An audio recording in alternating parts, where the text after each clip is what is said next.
What is going on, everyone? It's Voladin here with a way late spoiler review for Anthem, but I really wanted to play this game before giving it a full review, and I did.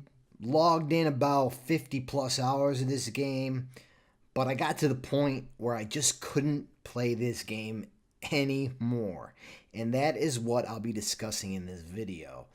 Anthem is a third-person shooter where you take the role of a freelancer, which was apparently just too much additional work for BioWare to give a name to the character you're playing the entire time. On a planet which BioWare also chose to leave nameless, but at least name the nation you play in, called Bastion, where people live and are protected by sentinels. These sentinels in suits called javelins are customizable suits that allow you to have weapons, loadouts, specials, armor, fly and hover temporarily over combat or around the map for periods of time. There are 4 classes of javelins to choose from. Ranger, your basic javelin, whose special shoots a barrage of rockets at the enemies. Interceptor, whose special is a melee attack and is invulnerable to damage while executing this attack. The Storm, whose special uses weather-like lightning and ice to damage enemies. And Colossus, whose special is a heavy mortar attack. Within these javelins, you enter the forge to choose your weapons, loadouts, and customize your armor before heading into battle. Now let's start with what I liked about this game, because unfortunately, that is the short part of this review. Simply put, I like the co-op combat. Being with friends and some of the battle sequences, again, I stress the word some of the battle sequences in this game were fun. I think BioWare actually did a good job in having the javelins have unique abilities and having to work together to achieve the mission goal. But the rest of this game is just all over the place. So let's start from the beginning. The story just sucks. It sucks. Let's be honest. It's terrible. The characters are vague, to unnamed places, and a plot that keeps you less than remotely interested. I did think the Monitor was actually a well-designed antagonist, but in the end, there was no strategy to beating him. He had about 5 billion HP, and it took 3 times as many bullets from each of your teammates for him to go down and to beat him. So what was the strategy? Just shoot. That's all you gotta do. It's simple. Just shoot him until he dies. As soon as you left your javelin, the co-op feel is gone, as you have to roam around boring and bland Fort Tarsus at the speed of a turtle to talk to the in-game characters over and over. I found myself skipping 90% of the dialogue in this game, and that is why in my gameplay walkthroughs I just did the missions. I chose to skip over all the boring dialogue because it was just awful and a complete waste of time. So I used the walkthroughs and gameplays for my YouTube channel as the missions only. So not only was this dialogue with characters boring, but it felt out of the game, and I wasn't together with my team completing it with them together. We all had to do it separately, and some of us would fall behind or get too far ahead of other teammates. It just wasn't well executed. So anyway, to go on, you go back to a character, you pick a mission, you beat it, you get out of your javelin, report back, rinse, and repeat. It got old super fast.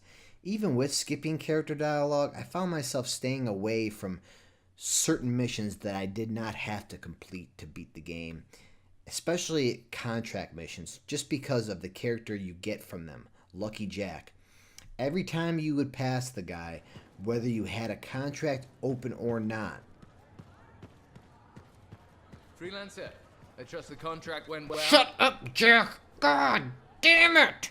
Makes me want to punch the voice actor right in the face since I couldn't do it in the game. No, that's a bit harsh, so not really, but you get the point. The forge itself was terribly designed.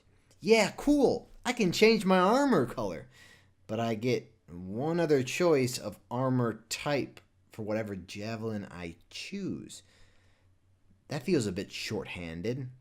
Oh, wait, because they want you to buy it. That's right. That's right.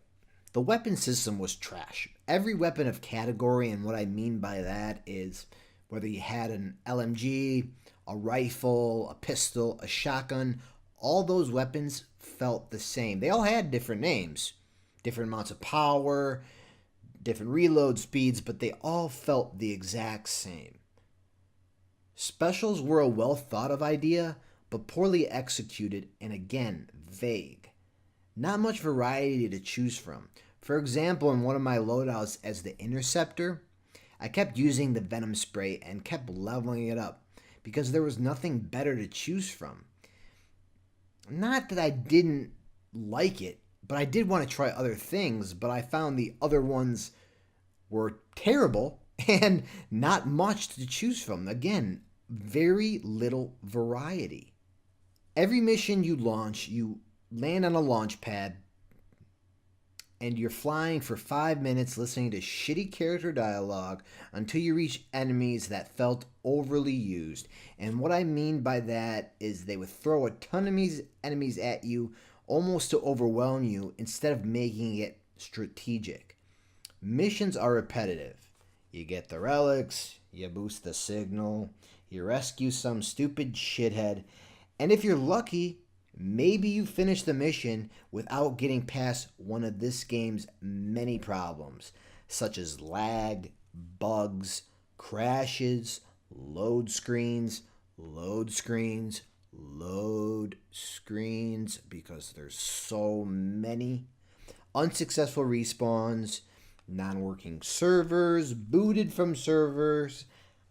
I couldn't have been more wrong about this game. In the demo, I fell for the trap that BioWare set. There were so many people hating on this game before launch, people predicting some of the exact things I am talking about in this exact review. I said, no, they're wrong. It's actually going to be a pretty good game. My first impressions video had me excited for it. As the game launched, though, my excitement went from shock and awe to boredom to just downright pissed off. But I still managed to finish this game and then some.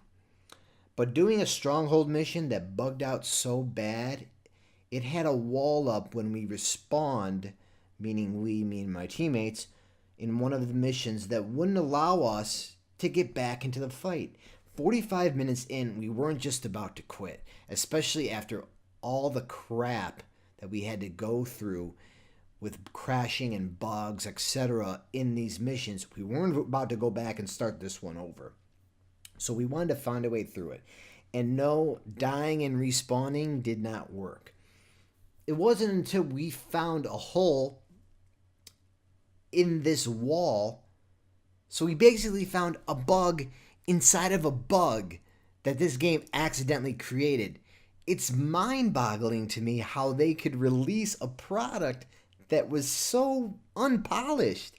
It's laughable. It really was laughable. This game is broken. It's sloppy. Again, it's unpolished. It's unfinished. It's repetitive.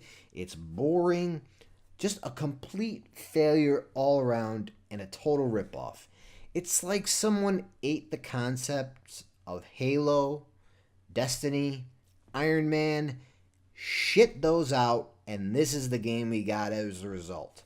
I give this game a 3 out of 10. Only for the simple reason that when it worked, some missions with friends, I had fun. But, and again I stress, but that was way too few and far between to actually enjoy this game. The rest of it is a complete waste and a terribly executed game that I think actually had potential. But unfortunately, it wasn't executed right, so we're never going to see the potential that this game could have had. So tell me, guys, what did you think of this game? What was your experience? Be sure to comment below, and if you enjoyed this video, please like and subscribe. And until next time, this is Volatin signing off.